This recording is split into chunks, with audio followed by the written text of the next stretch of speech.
All right, you guys, I wanted to get you up another video as soon as I could. It is absolutely freezing here in Northeast Ohio. I got to winterize my camper here tomorrow because we're going to get our first day of snow on Thursday. So, going to have a busy day coming up. I just wanted to get this video up here for you. It's kind of an issue that I've had whether I was working in sales or just whenever I talk to people about motorcycles. They always seem to bring this up. Is Indian motorcycles a threat to Harley Davidson at all? We'll get into that here, but I wanted to let you guys know this Whiskey Wednesday is brought to you by Buffalo Trace. Buffalo Trace is a bourbon that most people are familiar with. It is right around that $30 price mark, and it is one of the best quality bourbons that you can get for that price. This is 2024 still. It is the 25th anniversary of Buffalo Trace. So I'm going to pour this here, and then we'll get into talking about Indian. Man, the smell is amazing on this. You get that kind of hint of sweetness. There's a lot of caramel to this, a lot of like vanilla and spice. You can definitely smell the oak. These are aged in oak casks, and you can definitely smell and taste it in this bourbon.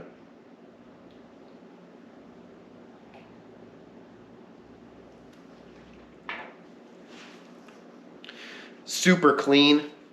There's a little bit of a burn. I would probably say a 3 out of 10 on the burn. But the flavor is super complex, but it's extremely smooth and something that you can drink without any problems. So a lot of people when I was selling Harley Davidson said to me, oh, you guys really got to be prepared because Indian motorcycles are making a name for themselves. They're going to be taken over. Well, if you look at the numbers from the Indy year 2023, Indian motorcycles sold 30,000 units. That's it, 30,000 units. Harley Davidson, right under 100,000 units. So, Indian, you may be able to get 1/3 of what Harley is putting out and selling. Indians do come in about $2,000 or $3,000 cheaper than a Harley Davidson. And don't get me wrong, you guys, I don't want to talk down on Indian motorcycles. I really love the Challenger. I like the Challenger Pursuit. I'm probably going to be looking at one of those motorcycles here. But from an absolute sales perspective, there's no competition with Harley Davidson at all. Harley Davidson has a group of core riders that have been cornering the motorcycle market since the inception of Harley Davidson. You have an American-made company. You have a legendary lineage in racing history. You have a dedicated fan base of people that will support this company till the end of their life. So there's a lot of people out there that Harley Davidson is the end game for them. They will not go any other route. Me personally, I'll ride other motorcycles, but I will always own a Harley Davidson. It's an American tradition. It is something I'm very passionate about. That being said, Indian Motorcycles does make some absolutely amazing machines, and they are pushing the boundaries every year. They're producing motorcycles that put out the same amount of horsepower, if not more horsepower, in the same size and category as Harley Davidson is putting out. They had the Indian, I believe it was like the FTR 1200. That motorcycle came out before Harley Davidson put out the new Nightster Special and Sportster S. So that motorcycle was competing against Harley Davidson Sportsters with the Evolution engine, but was putting out way more horsepower and had a huge acceptance in the market. Now we see that Harley Davidson is shifting gears and they're offering bikes in those areas that are going to compete very strongly with Indian motorcycles. This year, I'm very interested to see where the 2024 numbers end with Harley Davidson. I'm very surprised if they don't break the number of motorcycles that they sold last year, because it was pretty low for Harley. But I am very skeptical that in the next couple years we're going to see a giant growth within Harley Davidson, within the community, within younger age groups of riders. Very, very floral, woodsy, deep, rich. The scent on this is just as complex as the actual finish and taste on it. It's very, very light on the palate, and I could dare say that you could drink a whole bottle of this just based off the smoothness, without any of that harsh aftertaste or any of that harsh bite.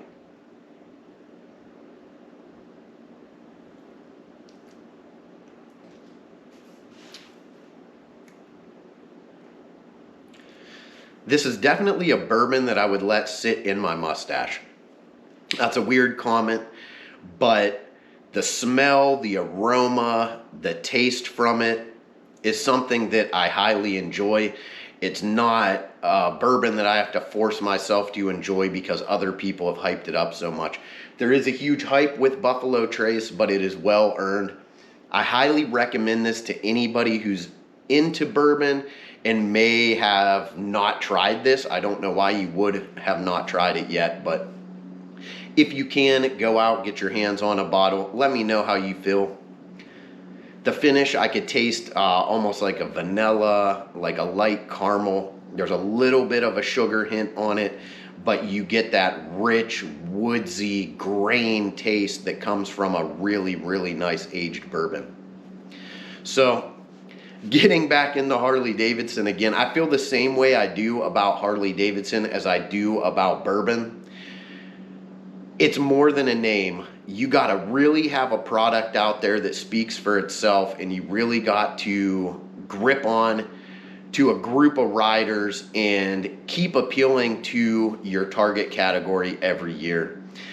Buffalo Trace, the distillery that makes them, has some really, really high-end bourbons. So it was impressive to see Buffalo Trace stay at that price point right around that sub $30 mark. I wish I could say the same about Harley Davidson. We've seen a rise in pricing on Harley over the last 10 years. Seems to be steady though, because if you look back in the 1990s, the pricing wasn't that far off compared to the cost of living. Actually, in the 90s, a motorcycle like an Electra Glide in the 90s might have cost you 23 grand. But back then, a full-size pickup truck was only costing you $25,000 to $30,000. Flash forward now, a full-size pickup truck's running you 100 grand, and you could get into a street glide or a road glide for right around 26. So I think Harley's doing a really good job at staying in that price mark. It does still keep them kind of out of reach of some people, but that's exactly what Harley Davidson is known for. It's a very prestigious motorcycle. I think Indian Motorcycles is trying to catch up with them. A lot of people said that Harley Davidson designed their new bikes to look like Indians, but I think that Indian is designing all their bikes to look like Harley Davidsons. You can see that in the new sport model that they put out, the Chief Sport. It looks like they're going after the Lowrider S platform, but I don't think they're ever going to get to that level.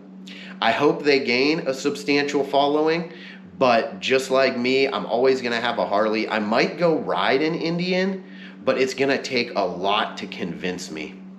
One big thing that I heard about people that were switching over to Indian or considering switching over to Indian was that there's not a lot of service locations. If you are out on a motorcycle and you're traveling the country and something catastrophic happens to the bike, not even catastrophic, let's say your rear tire blows out, you got to stop somewhere to get work done on the motorcycle. If you have a warranty on the bike, you're going to want to stop at a dealer or a dealership that supports that warranty that you have. You're going to want to make sure that you are covered on all bases And the problem is there's a very limited amount of Indian motorcycle dealers throughout the country. But it seems like every single city that you go to, there is a Harley Davidson dealership. So that being said, you're very close to a Harley Davidson dealership if anything ever goes wrong on a motorcycle trip. That's not necessarily true with Indian motorcycles. You might only have 2 or 3 large dealers within the entire state that you're riding through. Harley Davidson, sometimes there's hundreds within a state. It just depends on where you're at. So it's just something to keep in mind. Now, once that base starts to build with Harley Davidson riders switching over to Indian riders, there may be more dealerships popping up. There may be more opportunity for advancement and growth with Indian motorcycles. But at this moment, I'm always going to say there's no competition against Harley Davidson. There's no other truly American manufacturing motorcycle company out there that has a lineage and has the amount of supporters that Harley Davidson has, and I don't think it will ever happen. There may be a couple that come close, but there's only one Harley Davidson. Let me know how you guys think. I'm going to finish up this Buffalo Trace, and we'll see you next Wednesday.